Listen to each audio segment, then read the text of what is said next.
연구 뭐 방법 이런 게 있는데, 그러니까 제일 먼저 쓴 사람은 분량이 짧게 썼을까요? 길게 썼을까요? 짧습니다. 왜 짧을까요? 그걸 보고 뺏긴 사람이 거기다가 더 첨가해서 쓰기 마련이기 때문인 겁니다. 그래서 늘 짧고 거칠고 투박한 거는 오리지널 원전이더라 라는 겁니다. 4대 복음 중에 제일 짧은 복음서가 뭡니까? 마르코 복음서가 제일 짧습니다. 예. 그리고 마르코 복음서는 그 그리스 말 까이라는 말이 많이 들어갑니다. 까이. 그리고 또 이런 거. 그러니까 투박합니다. 까이라는 말이 많이 들어가고 분량도 제일 짧은데, 이 마르코 복음과 크벨레라고 하는 Q 문헌이라고 얘기하거든요. 예수님의 어록을 딱 모아놓은 책이 있었을 거다. 말씀집이 있었을 거다. 그 Q 문헌과 마르코 복음을 가지고 다른 복음서가 본받아 썼을 거다라는 게 성서학자들의 이 결론인 겁니다. 그래서 성경 4대 복음서 중에 제일 앞에 나와 있는 복음서가 마테오 복음이긴 하지만 제일 먼저 쓰여진 것은 마르코 복음입니다.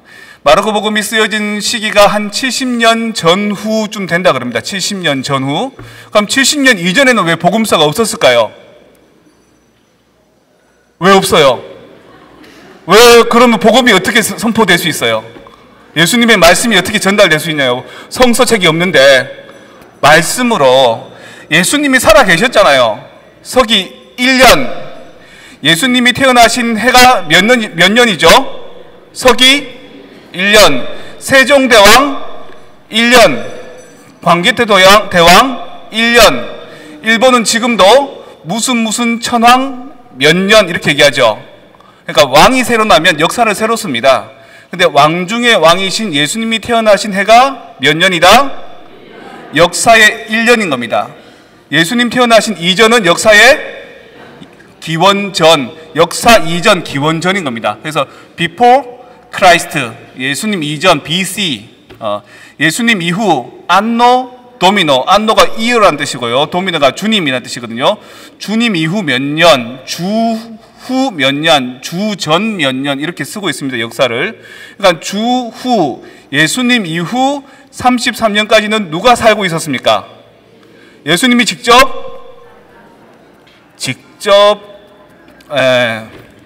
말씀하셨습니다. 그럼 예수님 돌아가시고 난 뒤에 70년까지는 누가? 제자들이, 제자들이.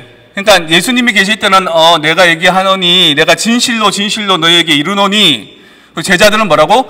우리 스승님께서 말씀하시기를. 근데 그 다음 제자들, 속제자들, 제자의 제자들은 뭐라고 얘기했을까요? 우리 스승님께서 말씀하셨는데 예수님께서 그렇게 말씀하셨다 그러던가 아니던가 이렇게 되기 시작하는 겁니다. 그럼 뭐가 필요하다? 기록이 필요한 겁니다. 그래서 나온 게 70년경에 뭐가 나왔다? 마르코 복음서가 나온 겁니다. 그리고 한 80년경에 뭐가 쓰여졌다? 마테오 복음서가 쓰여졌다라고 추정합니다. 정확한 건 아무도 모르죠. 그리고 90년경에는 뭐가 쓰여졌다? 루카 복음서가 쓰여졌다는 겁니다. 이 복음서들 중에 성모 마리아에 대한 얘기가 제일 많이 나오는 복음서가 뭡니까? 루카 복음인 겁니다. 왜 그럴까요? 성모님에 대한 존경과 공경의 정신이 그때쯤 이제 싹트기 시작한 겁니다. 원래 복음서의 주인공은 누굽니까? 예수 그리스도입니까? 예수 그리스도죠. 이해해야죠. 이러면 완전 나가린데 이거. 예수 그리스도가 주인공이죠. 그런데 예수 그리스도의 주목을 하다가 서기 1세기쯤 이르렀을 때 이제 성모 마리아에 대한 주목도가 막 나오기 시작하는 겁니다. 그래서 복음 제1장, 루카복음 제1장 언저리에는 성모님께서 천사를 통해서 수태고지 받으신 얘기가 나오고요. 성모님께서 엘리사벳을 방문했을 때 엘리사벳이 성모님을 여인 중에 복되다고, 뱃속의 아들 예수님 또한 복되다고 해주는 인사말이 나오는 겁니다. 그래서 그 성경 루카복음에 나오는 것들을 딱 조합해서 뭐를 만들었죠? 여러분들 복음서를 달달달 외우는 게 더 쉽겠어요? 기도문을 따로 만들어서 외우는 게 쉽겠어요? 그러니까 루카복음 1장을 우리가 외운다고 생각하고 성모성을 한번 해봅시다. 은총이 가득하신 마리아님 기뻐하소서. 주님께서 함께 계시니 여인 중에 복되시며 태중의 아들 예수님 또한 복되시나이다. 이게 루카복음 1장인 겁니다. 핵심. 그러니까 이 기도문을 가지고 복음의 가치의 가장 중심적인 예수님의 강생 구속의 의미를 우리가 자꾸 기억하고 있는 겁니다. 그게 이제 한 1세기쯤 이제 틀이 잡혔죠. 그리고 뒷부분의 성모성 한번 볼까요? 천주의 성모 마리아님. 자, 천주의 성모다. 성모 마리아가 예수님의 어머니인 건 알겠죠? 근데 천주, 하느님의 어머니이기도 합니까? 어떻게 이해할 수 있어요?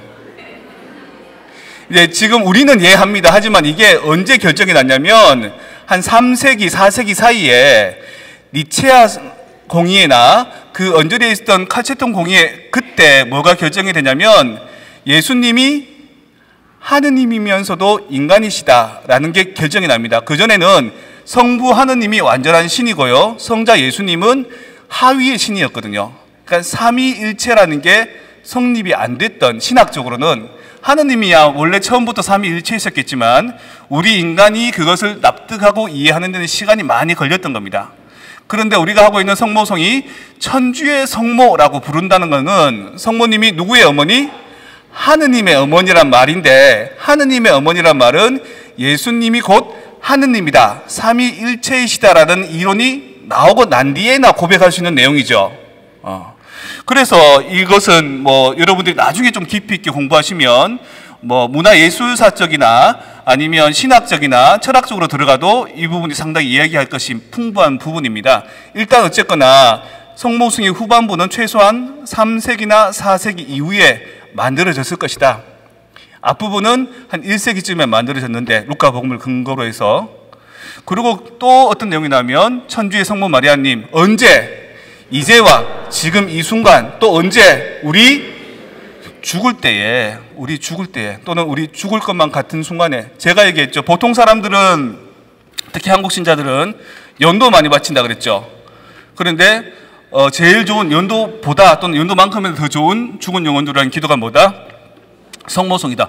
이제와 언제? 우리 죽을 때에, 우리를 위해서 빌어주시는 성모님. 이거는 사람들이 많이 죽어나가는 것을 체험할 때나 만들어진 기도문이겠죠. 역사 안에서 사람들이 제일 많이 죽어나갈 때가 언제쯤 될까요? 질병, 흑사병, 전쟁 중에 어떤 전쟁? 특히 이제 추정하기를 십자군 전쟁쯤이 아니었을까 이렇게 얘기합니다. 십자군 전쟁은 10세기 후반에나 10세기 언저리나 생겨났잖아요, 그죠? 한 1000년의 갭이 있다라고 추정을 합니다. 성모성의 앞부분은 서기 1세기쯤에 만들어졌을 때고, 성모성의 뒷부분은 거의 한 10세기 이후에나, 그러니까 1000년의 갭을 두고 있는 기도를 우리는 하고 있다. 그래서 성모성의 앞부분을 기도할 때는 루카복음 전반부를 생각하면서 가브리엘 천사가 성모님한테 나타나서 은총이 가득하신 마리아여 기뻐해라, 주님께서 함께 계시니 여인 중에 복되고 태중의 아들 예수님 또한 복되시도다. 마리아가 뭐라고 반응합니까? 아싸 그럽니까? 여러분들 지금 성령께서 감도로 여러분이 구세주 예수 그리스도를 낳을 거라 아싸입니까? 여러분 남편이 뭐라 그럴까요? 여러분 애들이 뭐라 그럴까요?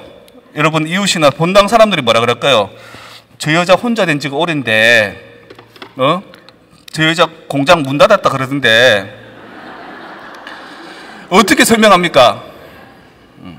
성모님도 궁지에 몰리는 겁니다. 처녀의 몸으로 결혼하지 않은 여인이 아기를 낳는다는 겁니다. 천사께서 얘기하시기를. 그래서 남편이 될 사람 요셉이 남몰래 파혼하려고 하죠. 부정한 사람인 줄 알고. 그런데 이제 천사가 또 요셉에게 개입하고 네가 아들을 받아들여라 이렇게 얘기하죠. 성모님은 누구한테 얘기하기는 그렇고, 하지만 나는 누구의 종이다?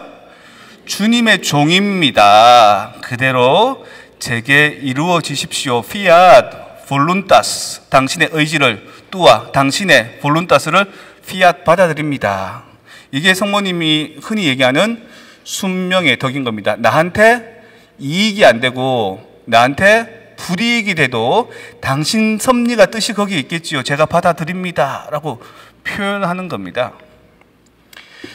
제가 자주 이제 설명하는 것 중에 하나가 어느 집에 이제 집안끼리 돌아가면서 잔치가 있는 거예요. 그 잔치를 하는데 오늘 이번에는 어느 집에 가기로 한 겁니다. 그래서 남편이 넥타이 이렇게 매면서 여보 오늘 그 집에 가는 날이지. 그 집에 우리가 갈 때마다 어서 오세요라고 인사하고 우리가 가면 신발 거꾸로 놔주고 귀여운 걔가 이제 대학생 좀 되지. 그러니까 아내가 여보 그 집에 가서 걔 얘기 꺼내지도 말라고. 왜? 애가 대학생이 됐는데 남자친구하고 사이에서 애가 생겼다고. 아는 체 하지 말라고. 그래? 그래서 그 집에 가니까 사람들이 수근수근 하죠. 사람들은 어떻습니까? 이 얘기 하지 마라 그러면 하지 마라 그러면 뭐부터 얘기하냐면 이거 얘기하면 안 되는데 이러면서 시작합니다. 발 없는 말이 쫙 퍼지는 겁니다. 집안에서 구석구석에 어르신들이 이제 모여가지고 하는 얘기가 이 집 애가 뭐 애 생겼단다 뭐 그러면 아이고 어쩌냐 뭐 그때 애 2층 방에 아주머니 한 분이 느그막한 아주머니 한 분이 올라가서 노크를 톡톡 합니다.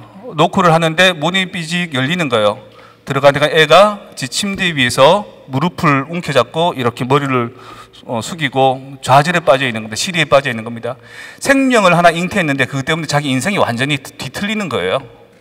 거기 가서 그 아주머니가 등을 쓰면서 얘야 괜찮다. 네 뱃속의 애가 앞으로 커서 어떤 훌륭한 인물이 될지 누가 알겠니? 내가 도와줄게. 건강하게 출산하고 아이 잘 기르면 된다. 괜찮다. 사랑해서 그런 거잖아. 그때 그 처녀아이의 마음이 어떻겠습니까? 성모님께서 천사로 인해서 성령의 힘으로 잉태했다 그러지만 그 누가 알아줍니까? 남편이 될 사람 요셉도 남몰래 파혼하려고 하는데 그런 성모님이 그런 마리아가 엘리사벳한테 찾아가서 사촌인 엘리사벳을 도우러 갔더니 오히려 엘리사벳이 더 나타나서 마리아여 네가 여자들 중에 최고다. 모든 여인들 중에 네가 최고다. 그리고 네 뱃속의 애도 복되다. 그러면서 그 성령으로 잉태된 아이를 축복해 주는 겁니다. 그때 성모님의 기분이 어떨까요? 춤추고 노래하는 마니피카스를 부르는 겁니다. 그 마음으로 우리가 묵주기도 해야 됩니다. 성모님을 기쁘게 해드리는 그 마음으로. 그리고 지금 이 순간 언젠가 우리 죽을 때에 그 상황에 우리를 위해 기도해달라고 기도하는 겁니다. 성부와 성자와 성령의 이름으로 은총이 가득하신 마리아님 기뻐하소서. 주님께서 함께 계시니 여인 중에 복되시며 태중의 아들 예수님 또한 복되시나이다.